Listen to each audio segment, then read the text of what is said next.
La Chambre d'appel de la Cour pénale internationale a confirmé ce jeudi le montant que Germain Katanga doit payer en réparation aux victimes d'attaques meurtrières perpétrées dans un village en Ituri. Le Parti nigérien pour la démocratie et le socialisme veut conserver le pouvoir en 2021. Et pour ce faire, il mise sur la jeunesse.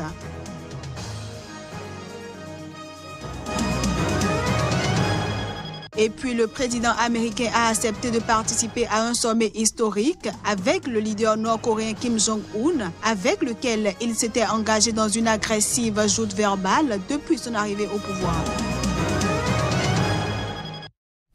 Ainsi se présente l'ossature de cette édition. À toutes et à tous, bonjour. À l'instar de tous les pays du monde, le Bénin a célébré ce 8 mars la Journée internationale de la femme qui s'inscrit cette année dans le fil d'un mouvement mondial sans précédent en faveur des droits des femmes, de l'égalité et de la justice. Et pour marquer l'événement, l'Association béninoise pour l'éveil et le développement, ABED, a organisé un dîner de presse en l'honneur des femmes journalistes du Bénin. Reportage. Comme chaque 8 mars depuis 1977, année d'institution de la Journée internationale de la femme par les Nations Unies, la femme a été une nouvelle fois célébrée dans le monde entier. Et tout comme dans les autres pays, le Bénin a également célébré l'événement.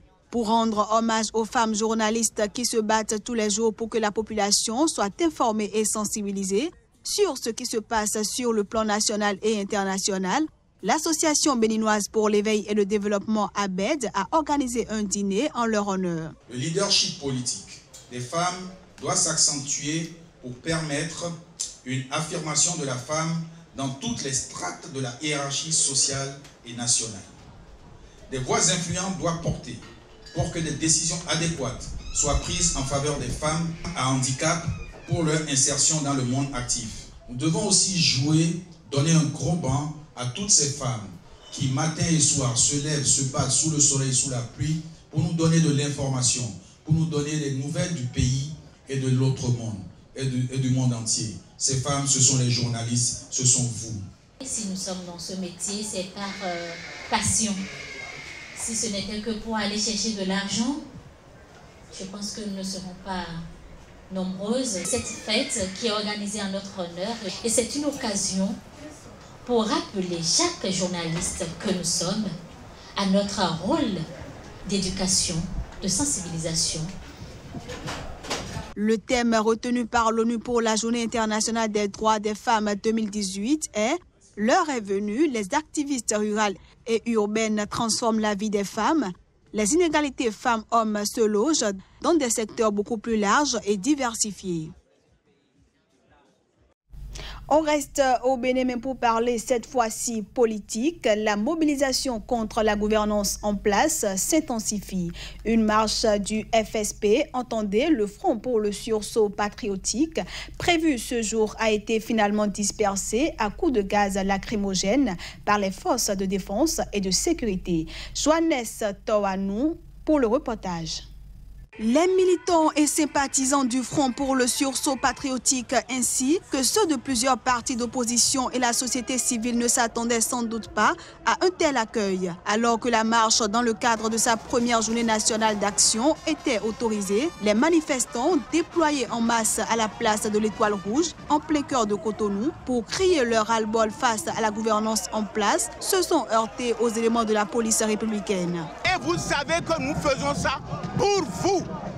Aujourd'hui et demain. L'itinéraire que vous avez choisi, du point de vue sécuritaire, n'est pas bon. Et nous c'est notre job d'assurer la sécurité de vous-même et des autres citoyens qui doivent aller au boulot, qui doivent vaquer à leurs préoccupations. Je veux que ça change. C'est pourquoi je dénonce aujourd'hui les altercations qu'il y a eu. Moi, je pensais que Togoula pouvait être remis à la raison. Mais il est resté toujours un zélé. Donc il aurait pu laisser. Comme la dernière marche, il aurait pu laisser les gens passer. La marche pacifique qui était annoncée s'est très vite transformée en affrontement en raison d'un différend lié au respect de l'itinéraire autorisé par la préfecture. Des barricades de pneus ont également été incendiées dans le centre-ville. Il faut qu'on lutte pour tout le monde. Il faut qu'on se batte pour maintenir le droit de grève, pour maintenir le droit de maintenir les actes et de lutter pour qu'il y ait satisfaction des revendications. Un pouvoir qui envoie la troupe contre son peuple, c'est un pouvoir criminel. Il a déjà montré qu'il est un pouvoir criminel en confisquant le salaire de l'instituteur, de l'agent de santé, pendant 15 jours, donc plus de la moitié du mois, sans se préoccuper de ce que les femmes, les enfants qui seront malades, comment ils vont être soignés. Ça, c'est un crime contre l'humanité, parce que c'est un crime de masse. Aujourd'hui, le pouvoir de Talon a pris peur à Cotonou et a chargé la jeunesse. Le Front pour le sursaut patriotique a promis maintenir la pression jusqu'à satisfaction de toutes ces revendications. Ce journal se poursuit. La Chambre d'appel de la Cour pénale internationale a rejeté ce jeudi l'appel de l'ex-chef de guerre et vice-président de la République démocratique du Congo, Jean-Pierre Bemba. Ce dernier est condamné à 1 an de prison pour subornation de témoins dans le cadre de son procès pour crime de guerre. La Cour a ordonné une nouvelle peine d'emprisonnement. Jean-Pierre Bemba avait été condamné en juin 2016 à 18 ans de prison pour une vague de meurtres et de viols commis par sa milice, le Mouvement de libération du Congo. Des actes qui ont été posés en Centrafrique entre octobre 2002 et mars 2003. L'ancien homme d'affaires de 55 ans avait été reconnu coupable en octobre de la même année d'avoir corrompu 14 témoins, présenter de fausses preuves et solliciter la déclaration de faux témoignages. Pour ces faits, il avait écopé d'1 an de prison et de 300 000 € d'amende. La défense a alors initié de faire appel, ce que les 5 juges de la Chambre d'appel de la Cour pénale internationale ont rejeté. Ils ont plutôt ordonné la révision en chambre de première instance des peines prononcées dans cette affaire de subornation de témoins. La Chambre d'appel considère que la sentence prononcée à l'encontre de Jean-Pierre Bemba, Mangenda et Kilolo est matériellement affectée par chacune de ces erreurs. Dans ces circonstances, la Chambre d'appel estime qu'il est approprié pour la personne qui a fait progresser le jugement de manière plus approfondie d'annuler leur peine et de demander à la Chambre de première instance de prononcer de nouvelles condamnations. Les co-accusés de Jean-Pierre Bemba avaient écopé de peines allant de 6 mois à 2 ans et demi de prison et une amende de 30 000 €. Au Niger, le parti qui a porté le président Issoufou Mahamadou au pouvoir veut le conserver en 2021. Pour atteindre cet objectif, le Parti nigérien pour la démocratie et le socialisme mise sur la jeunesse. Le 3e congrès ordinaire de l'organisation de la jeunesse Taraya a été l'occasion de lancer le mot d'ordre de la mobilisation permanente. Plus de détails avec notre correspondant au Niger, Abdul Karim Mahamadou. En prélude à son prochain congrès ordinaire prévu avant la fin du mois, le parti au pouvoir procède au renouvellement de ses différentes structures. Le parti qui a porté Issoufou Mahamadou à la magistrature suprême veut conserver le pouvoir en 2021 après le 2e et dernier mandat constitutionnel de son leader. Le Parti nigérien pour la démocratie et le socialisme, PNDS Taraya, mise sur la force de sa jeunesse qui vient de tenir son 3e congrès ordinaire et qui a consacré la mise en place d'un nouveau bureau. Nous sommes un parti qui a désormais définitivement fait le pari de l'avenir. Nous avons fait le pari de l'avenir et nous avons même fait plus que cela.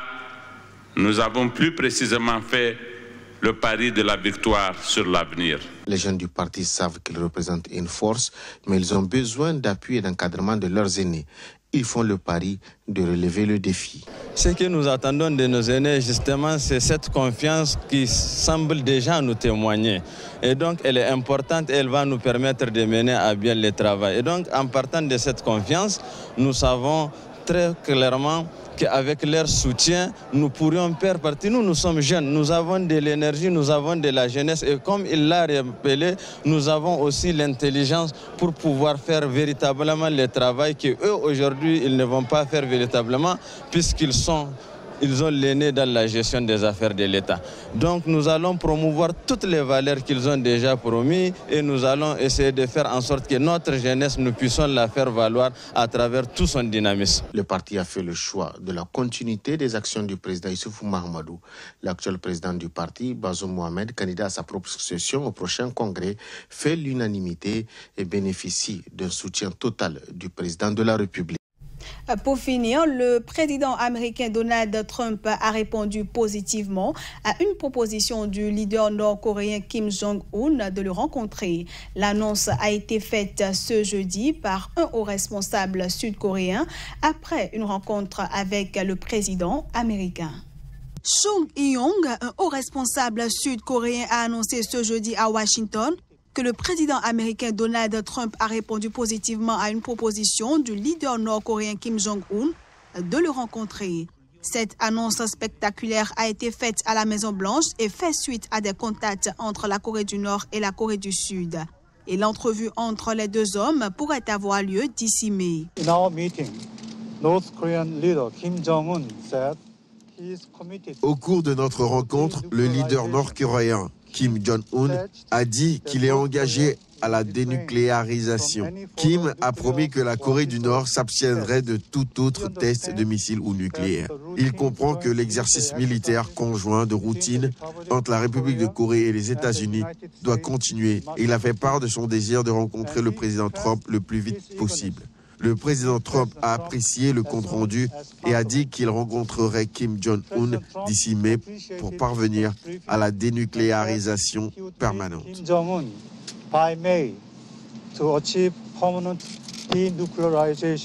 Après l'annonce spectaculaire de ce prochain sommet entre Donald Trump et Kim Jong-un au sujet du programme nucléaire de Pyongyang, Pékin a appelé ce vendredi États-Unis et Corée du Nord au courage politique. Et c'est la fin de cette édition que je vous remercie d'avoir suivi.